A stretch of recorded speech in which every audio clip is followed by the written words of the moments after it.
ఆమె ఓ సామాన్య అంగన్వాడీ కార్యకర్త. అనూహ్యంగా తెలుగుదేశం పార్టీ టికెట్ దక్కించుకున్నారు. అత్యధిక మెజారిటీతో ఎమ్మెల్యేగా ఎన్నికయ్యారు. ఆమె మిరియాల శిరీషాదేవి.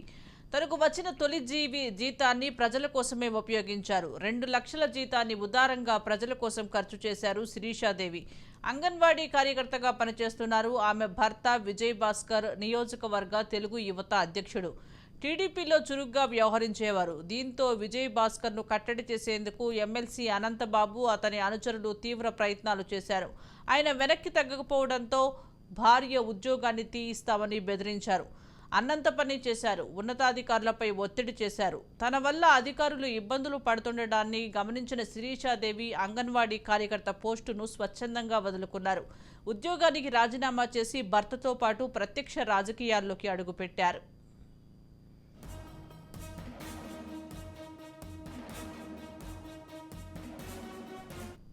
తెలుగుదేశం పార్టీలో యాక్టివ్గా పనిచేయటం ప్రారంభించారు శిరీషాదేవి. అధినేత చంద్రబాబు దృష్టిలో పడటంతో కూటమి అభ్యర్థిగా ఎంపిక చేశారు. 27 ఏళ్ల అతి చిన్న వయసులో అసెంబ్లీలో అడుగుపెట్టారు. ఎమ్మెల్సీ అనంతబాబు విధ్వంసాలకు ఎదురుగా నిలిచారు. కూటమి పార్టీలతో సమన్వయం చేసుకుని ఎమ్మెల్యేగా విజయం సాధించగలిగారు. తన జీతం మొత్తాన్ని గిరిజన ఆసుపత్రుల్లో ఇన్వర్టర్లు, బ్యాటరీలు కొనడానికి వినియోగించారు. ఈ మేరకు ఆమె జీతం రాగానే కొనుగోలు చేసి ఆసుపత్రులకు పంపించారు. ఆమె మొన్నటి వరకు ఓ సాధారణ అంగన్వాడీ టీచర్. గెలిచిన వెంటనే తనకు తాను ఆర్థికంగా అభివృద్ధి కావాలని చూసుకుంటారు. కానీ ఆమె మాత్రం అలా చేయలేదు. రంపచోడవరం ఎమ్మెల్యే శిరీష తన సొంత కారును అంబులెన్స్గా మార్చేశారు. గిరిజనులు అత్యవసరంగా వైద్యం అందక ఇబ్బందులు పడటం చూసి తన సొంత నిధులు 9 లక్షల రూపాయలతో ఈఎంఐ పద్ధతి ద్వారా కొనుగోలు చేసినట్లు ఆమె తెలిపారు. ఆదివాసీ దినోత్సవం కావడంతో ప్రజలకు అందుబాటులో ఈ అంబులెన్స్ను ప్రారంభించారు శిరీష. వాహనంపై కూటమి నేతలతో స్వర్గీయ నందమూరి తారక రామారావు చిత్రపటాలతో వాహనం ఏర్పాటు చేశారు ఎమ్మెల్యే.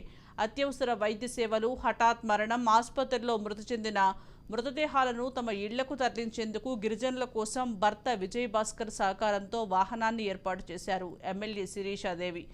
గిరిజన కష్టాలను దగ్గరగా చూసిన వ్యక్తి కావడంతో రంపచోడవరం, మన్యం ప్రాంతంలో గిరిజనులు కంటి నుండి చిరునవ్వే లక్ష్యంగా పనిచేస్తారని ఎమ్మెల్యే శిరీష వెల్లడించారు. తెలుగుదేశం, జనసేన, బీజేపీ కార్యకర్తలకు, నాయకులకు, అదేవిధంగా హాస్పిటల్ స్టాఫ్ వారికి, అదేవిధంగా ప్రేమతో వచ్చి పలకరించినటువంటి ప్రతి ఒక్కరికి కూడా పేరు పేరున హృదయపూర్వక నమస్కారం తెలియజేస్తా ఉన్నానమ్మా.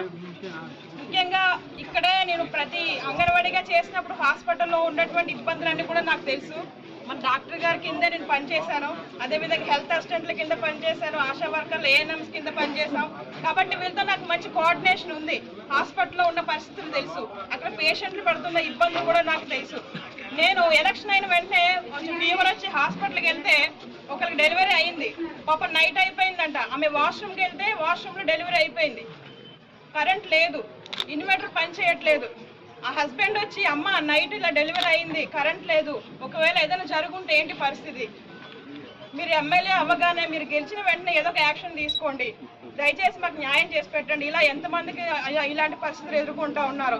చాలా మంది డెలివరీ అయి ఉంటారు, లేకపోతే యాక్సిడెంట్లు అయి ఉంటారు, లేకపోతే నైట్ అనేక అత్యవసర పరిస్థితుల్లో హాస్పిటల్కి వస్తారు. వాళ్ళ పరిస్థితి ఏంటి అని చెప్పడం జరిగింది. ఇవన్నీ నేను చూశాను, అనుభవించాను, తెలుసుకున్నాను. అందుకారణం చేత నా మొదటి జీతమే ప్రజల కోసం ఖర్చు పెట్టాలి, నా వల్ల నలుగురు బాగుండాలి, ప్రజల సంక్షేమంగా అభివృద్ధిగా ఉండాలి అనే ఒక ముఖ్య ఉద్దేశంతో నా మొదటి జీతాన్ని సైతం మన లాగరాయ్ హాస్పిటల్కి, రాజమంగ హాస్పిటల్కి, జడ్డెన్ హాస్పిటల్కి ఇక్కడ ఏమేమి కొరత ఉన్నాయో అని డాక్టర్ గారికి అడిగితే ఇక్కడ ఒక బ్యాటరీ, ఇన్వర్టర్ సరిపోతుందని మేడం గారు చెప్పారు.